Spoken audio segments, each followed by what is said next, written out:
लोकप्रिय मुख्यमंत्री श्री अरविंद केजरीवाल जी को मिलके आया हूं। सबसे पहले परिवार की बातें हुई। मेरी बेटी नियामत जो कि अभी 1 महीने की हुई है, उसका हालचाल पूछा, कैसी है वो। उसके बाद पंजाब के लोगों की, किसानों की फसल क्योंकि इस बार मंडियों में अब आ रही है, तो उन्होंने पूछा कि पैदावार कैसी है इस बार, और जो किसानों का जो डायरेक्ट जो ट्रांसफर है पैसे की, जो सीसीएल की फसल का पैसा, उसमें कोई बाधा तो नहीं आ रही, जहाँ कोई चुनाव आचार संहिता की वजह से पंजाब में कोई ऐसी सहूलत जो रोक ली हो। मैंने कहा जी बिल्कुल नहीं है, निरंतर सुविधाएं चल रही हैं, बिजली भी फ्री चल रही है, मंडियों में एक एक दाना जो गेहूं का आएगा वो हम रिकॉर्ड पैदावार करके 130 लाख मीट्रिक टन देश के सेंट्रल पूल में दे रहे हैं, और पैसे भी उसी दिन ट्रांसफर हो रहे हैं। और जो हाड़ी बोलते हैं पंजाबी में इसको, तो ये गेहूं का सीजन जो है वो अभी चरम सीमा पे है। 2-4 दिन में जो सीजन है खत्म हो जाएगा।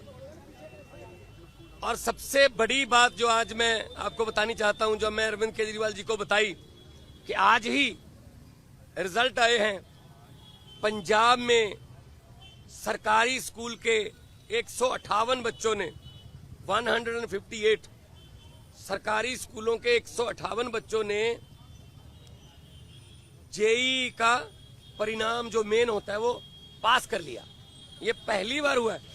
इस पर अरविंद केजरीवाल जी बहुत खुश हुए और उन्होंने कहा यही शिक्षा क्रांति हमारे सपनों में थी।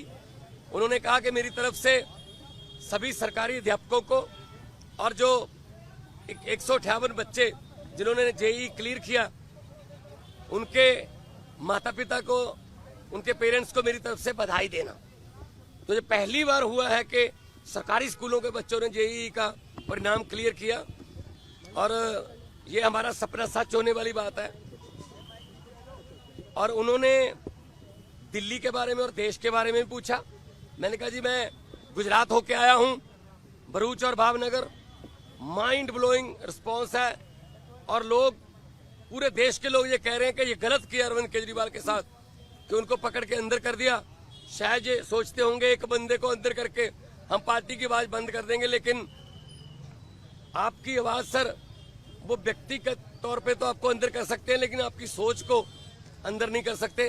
तो हम असम में भी गया, उन्होंने मुझे कहा कि दिल्ली भी आना, और दिल्ली के जो प्रचारक हैं उनको पंजाब में भी लेके जाना है, और कहीं भी इंडिया गठबंधन का कोई, हमारा पार्टी का कोई नेता, अगर वो असम हो, चाहे वो गुजरात हो, चाहे वो महाराष्ट्र हो, चाहे वो यूपी हो, बिहार हो, कहीं भी वो बुलाएं, हमने जाना है। ये चुनाव जो है ये जीतने हारने वाला चुनाव नहीं है, ये संविधान को बचाने वाला और लोकतंत्र को बचाने वाला चुनाव है। सेहत ठीक है, सेहत उनकी ठीक है।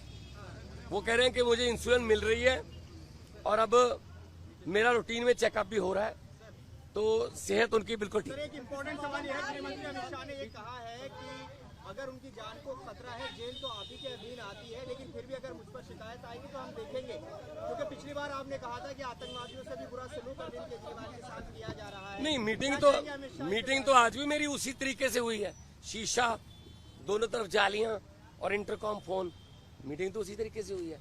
ये इन्होंने शायद ये मन में धार रखा है कि हम सीधा नहीं मिलने देंगे। ये इनकी मर्जी हो सकती है, या इनकी नफरत की इंतहा हो सकती है, लेकिन इतना मैं बताना चाहता हूं कि अरविंद केजरीवाल जी की जो सोच है, अरविंद केजरीवाल जी ने जो अंदर से मुझे संदेश दिया वो यही दिया कि लोगों को ये बता देना मेरी फिक्र मत करना, लेकिन वोट जरूर डालना, और लोकतंत्र और संविधान को बचाने के लिए वोट डालना। तानाशाही जो आ चुकी है देश में, उसको खत्म करने के लिए वोट डालना। जल्दी राघव चड्ढा भी कैंपेन करते नजर आएंगे? बिल्कुल आएंगे। हमारे सारे नेता जो हैं वो, हमारे सभी नेता अपनी अपनी जिम्मेदारी लगे हुए हैं, 11 खेलते हैं, बाकी कोचिंग स्टाफ में होते हैं, कुछ नेट में बॉलिंग करते हैं, कुछ नेट में बैटिंग करते हैं, 4 एक्स्ट्रा प्लेयर होते हैं। तो हमारा एक संगठन है, तो जिसकी ड्यूटी जहां भी लगेगी हम वहां जाएंगे और 4 जून को आम आदमी पार्टी भारत की एक बहुत बड़ी शक्तिशाली राजनीतिक शक्ति बन के उभरेगी। Thank you. कहीं सुना है रिटेल की दुकान पर होलसेल का दाम? जी हाँ, नव्या लेकर आया है डिजाइनर सूट्स, कुर्तीज और फैब्रिक्स। सबसे सस्ता, सबसे अच्छा, defence road, Mamun, Pathankot. Contact 96141 96141।